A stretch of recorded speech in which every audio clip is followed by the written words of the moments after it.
வணக்கம். நம்ம சேனலுக்கு தொடர்ந்து ஆதரவளித்துக் கொண்டே இருக்கும் நல்ல உள்ளங்களுக்கு நன்றி. தொடர்ந்து நிறைய அண்மை தகவல் கொடுத்துட்ருக்கோம். இடி சம்பந்தமான விஷயங்களையும் நம்ம தான் முதல்ல சொல்லிகிட்டு இருந்தோம். இப்படிப்பட்ட சூழ்நிலையில் மிகவும் ஒரு முக்கியமான விஷயம், இப்போ கொஞ்ச நேரத்துக்கு முன்னாடி உச்சநீதிமன்றத்தின் கதவை தட்டிய தமிழக அரசு, குறிப்பாக திமுக டாஸ்மார்க் நிறுவனம். என்ன காரணம்? இவ்வளோ நள்ளிரவில் போய் உச்சநீதிமன்றத்தை அப்படி என்ன தட்டணும் அப்படிங்கும்போது நமக்கு விடை தெரியாத பல கேள்விகளுக்கு விடை அளிக்கக்கூடிய விஷயமா இருக்குது. ஏன்னா இவ்வளோ நாள் இல்லாமல் நள்ளிரவு போய், நள்ளிரவுனா இப்போ நள்ளிரவு ஆயிடுச்சு, சாயங்காலம் ஆயிடுச்சு, இப்போ போய் உச்சநீதிமன்றத்தின் கதவை வேகமாக தட்டி நீங்கள் லீவ் விட்றீங்க, கோர்ட்டுக்கு லீவ் விட்றீங்க, அதுக்கு முன்னாடி எங்களுக்கு கொஞ்சம் ரிலீஃப் கொடுங்க அப்படின்னு கேட்டது இன்றைக்கி நாடு முழுவதும் ஒரு பரபரப்பாக பேசப்படுது. நாடு முழுவதும் பரபரப்பான உண்மை தான். இன்றைக்கி இந்த டாஸ்மார்க் வழக்கை நாடு முழுவதும் பார்த்துட்ருக்காங்க. ஏன்னா கெஜ்ரிவால், டெல்லி மக்களும் இதை பார்த்துட்ருக்காங்க. தெலுங்கானா சந்திரசேகர் ராவ் அவருடைய மகளும் உள்ளே இருந்தாலும் அவங்களும் பார்த்துட்ருக்காங்க. சத்தீஸ்கர் அவங்களும் பார்த்துட்ருக்காங்க. ஏற்கனவே ஈடி போட்ட பல வழக்குகளில் ஒன்றும் இல்லை, நேற்று கூட ஈடிக்கு ஒரு மிகப்பெரிய குட்டை கொடுத்துருக்குது உச்சநீதிமன்றம்.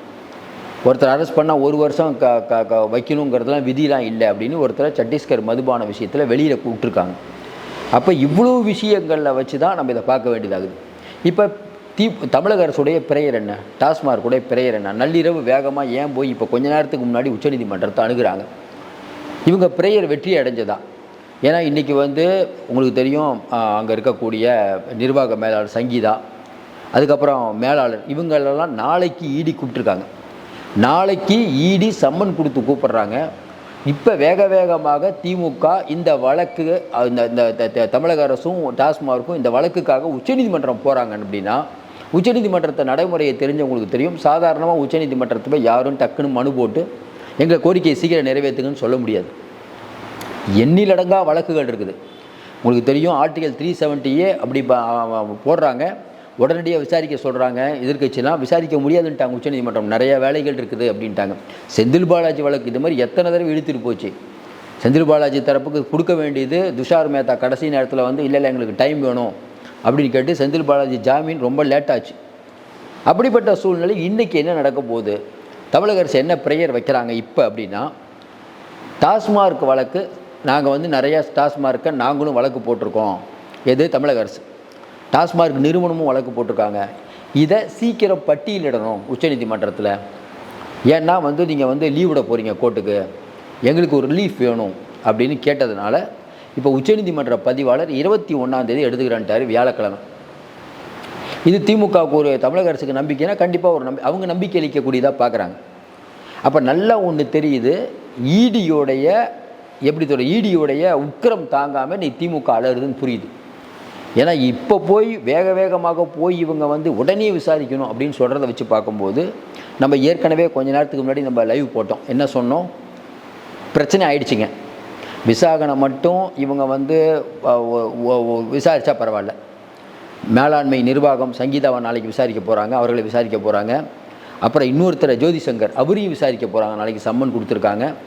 இதெல்லாம் வச்சு பார்க்கும்போது ஈடி ரொம்ப தீவிரமாக இவங்களை ஒரு வழி பண்ண போகுது. ஏற்கனவே ரித்தீஷும் அங்கே இருக்கக்கூடிய டான் ப்ரொடியூசர் அவரும் 2 பேர் எஸ்கேப். அப்போ டீல் ஒத்துக்காது, இந்த டீல் முடியாது. நம்ம ஏற்கனவே சொன்னோம், பிஜேபிக்கு உங்களுக்குமான டீல் முடியாது. ஆனால் ஒரு டீல் போயிட்டு இருக்குது, அது முடியாதனால இப்போ திமுக வேகம் எடுக்குது, வேகமாக போய். ஏன்னா நாள் ஆக ஆக இவங்களுக்கு என்ன பையனா உள்ளே வச்சுருவாங்க.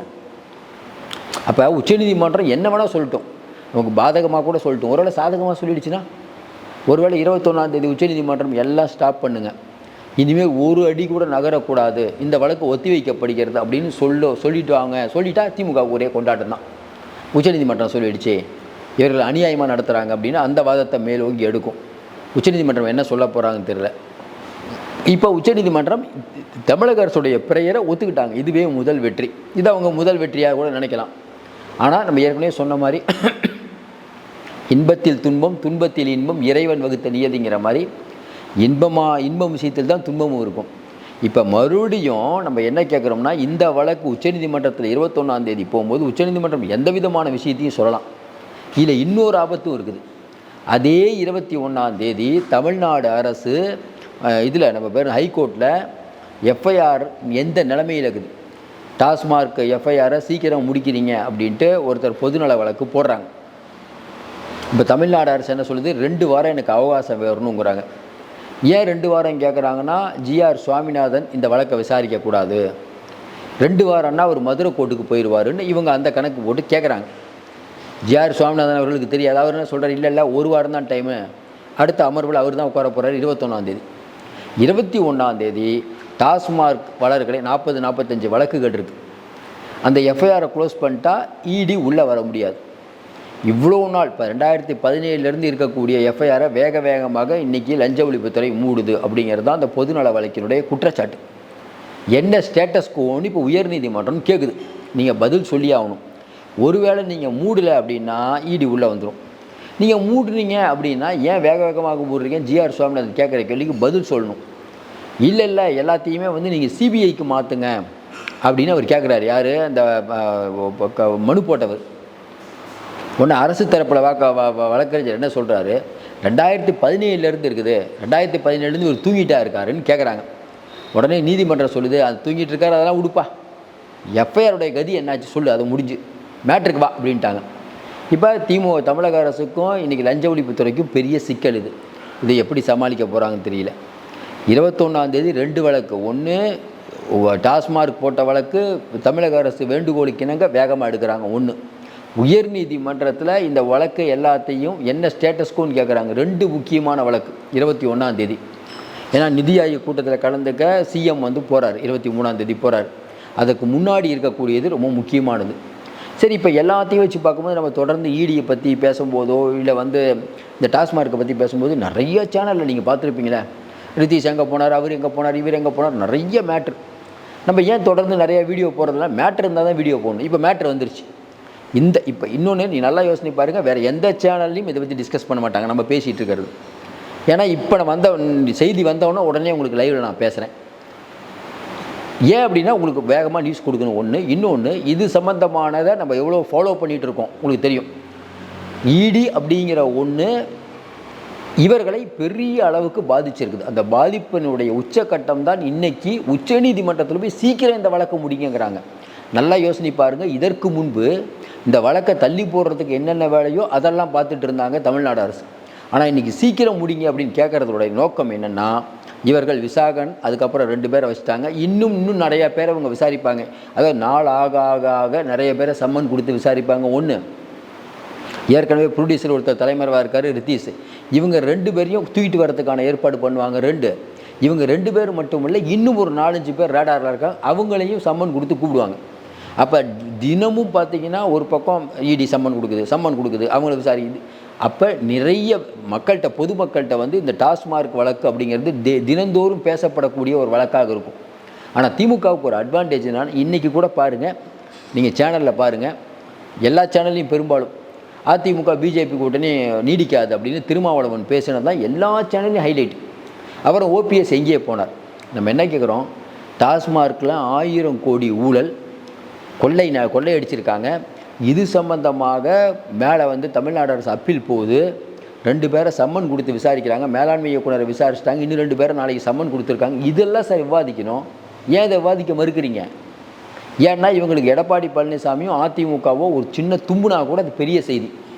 ஏன்னா எல்லாமே இன்றைக்கி ஸ்டாலின் அவர்களுடைய எடுபிடி மீடியாவாக ஆயிடுச்சு. வேறு என்ன சொல்கிறது, டெல்லியில் இருக்கக்கூடிய மீடியா மோடியோட எடுபிடி மீடியா, இங்கே இருக்க மீடியா இவங்களோட எடுபிடி. அப்போ தானே இவங்களுக்கெல்லாம் விளம்பரம் கிடைக்கும்.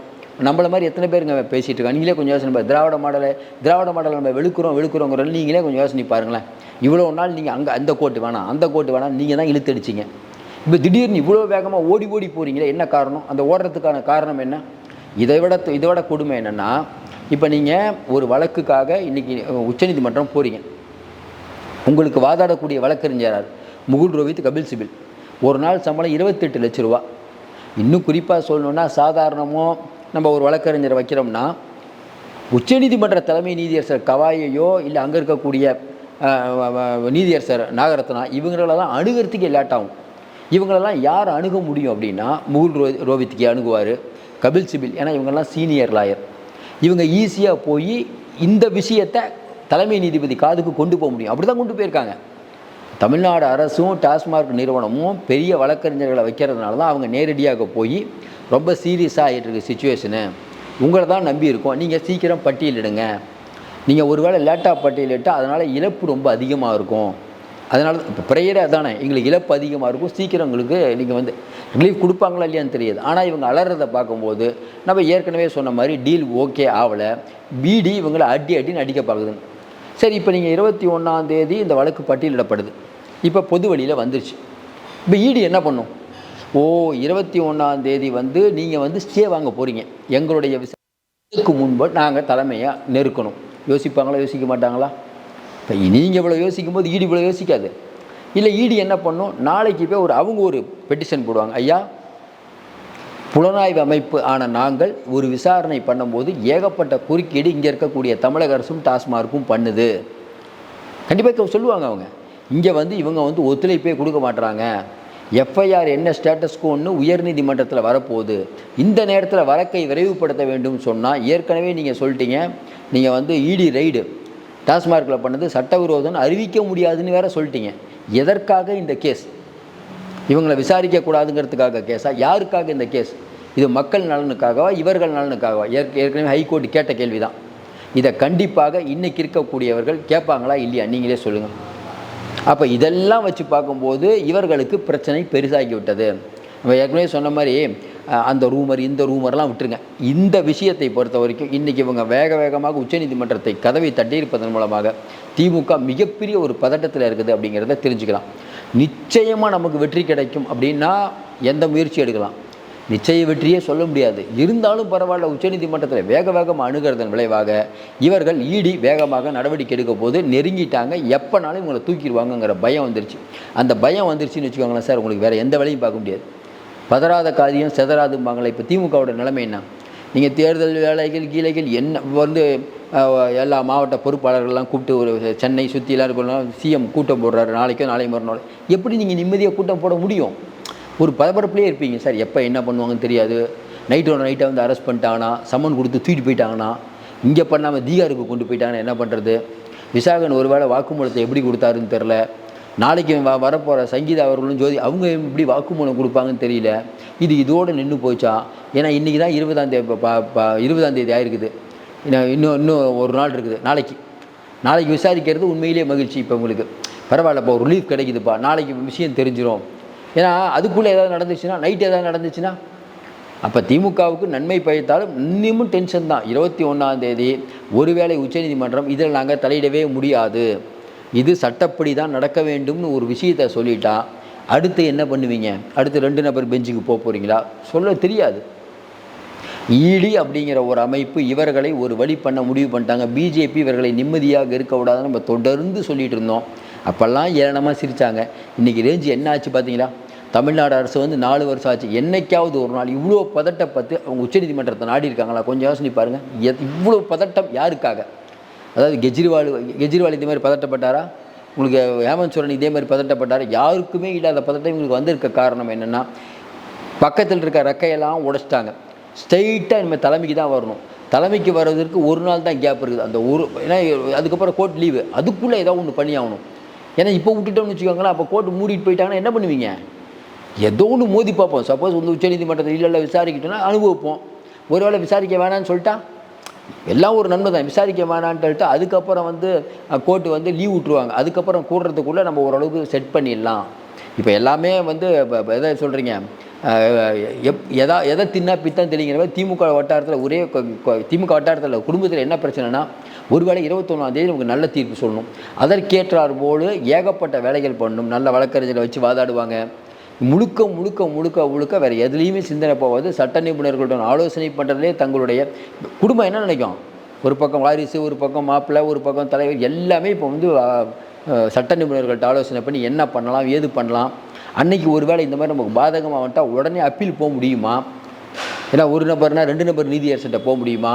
இல்லை கோர்ட்டு முடிஞ்சதாக முடியுமா? இல்லை 2 பேர் அப்ஸ்காண்டில் இருக்காங்களே, அப்ஸ்காண்ட்லேயே இருக்கட்டுமா? ஒருவேளை 21ஆம் தேதி கோர்ட்டுக்கு வரும்போது இடி ஒரு வழக்கு போடுதுன்னு வச்சுக்கோங்களேன். ஏன்னா இவங்க போயிட்டாங்கன்னா அவனும் போடுவாங்கள்ல. இவரான நீங்கள் எதுவும் தப்பாக கொடுத்துடாதீங்க. ஏன்னா ரித்தீஷ் அப்படிங்கிற ஒருத்தரும் டான் ஆகாஷ் அப்படிங்கிற ஒருத்தரும் அப்ஸ்காண்டு. அவங்கள நான் பிடிச்சி ரிமாண்ட் பண்ணி நாங்கள் வந்து சம்மன் கொடுத்து அவங்கள கூப்பிட்டு வச்சு நாங்கள் விசாரிக்கணும். நீங்கள் அந்த வழக்கே விசாரிக்கக்கூடாதுன்னா எங்கள் புலனாய்வு அமைப்பினுடைய நோக்கமே பாதிக்கப்படும். இது வந்து டாஸ்மார்க் வந்து தனிநபர் பண்ண முறைகேடு அல்ல, இது அரசாங்கத்துக்கு வர வேண்டிய அமௌண்ட்டே போகுது. அப்படி தானே இடி வாதாடும். செந்தில் பாலாஜி வழக்கு வேறு, இதில் அரசாங்கத்துக்கே இழப்பு ஏற்பட்டிருக்கிறது. அரசாங்கத்துக்கு இழப்பு ஏற்பட்டிருக்குது. இதில் ஹவாலா மோசடி நடந்திருக்குது. பெருமளவுக்கான பணம் திரைப்படத்துறையில் முதலீடு பண்ணியிருக்காங்க. இதை விசாரிக்க போனோம்னா அவங்க வீடு பூட்டிட்டு அவர் ஆள் அப்ஸ்காண்ட் ஆகிட்டார். நீங்கள் ஏதாவது உத்தரவு பாதகமாக கொடுத்தீங்கன்னா அந்த 2 பேரையும் எங்களால் விசாரிக்கவே முடியாது. அப்போ வந்து நியாயம் அப்படிங்கிறது ஒன்று இல்லாமல் போயிடும். புலனாய்வு அமைப்பின் நோக்கமே சிதைந்து விடும். இதானங்க பேசுவாங்க. இது எல்லாத்தையும் வச்சு பார்க்கும்போது ஒன்று புரியுது. இடி அப்போ வந்து உச்சநீதிமன்றத்தில் வந்து இன்றைக்கி இவ்வளோ நேரத்தில் சாயங்கால நேரத்தில் போய் இடி கதவை தட்டியிருக்காங்கன்னா பெருசாக ஏதோ காலையில் நடந்திருக்குது அப்படின்னு தான் அர்த்தம். நம்ம இது ஈஸியாக புரிஞ்சுக்கலாம். அடுத்த நாட்கள் என்னென்னா நமக்கு என்னென்னா நாளைக்கு 21ஆம் தேதி வருது.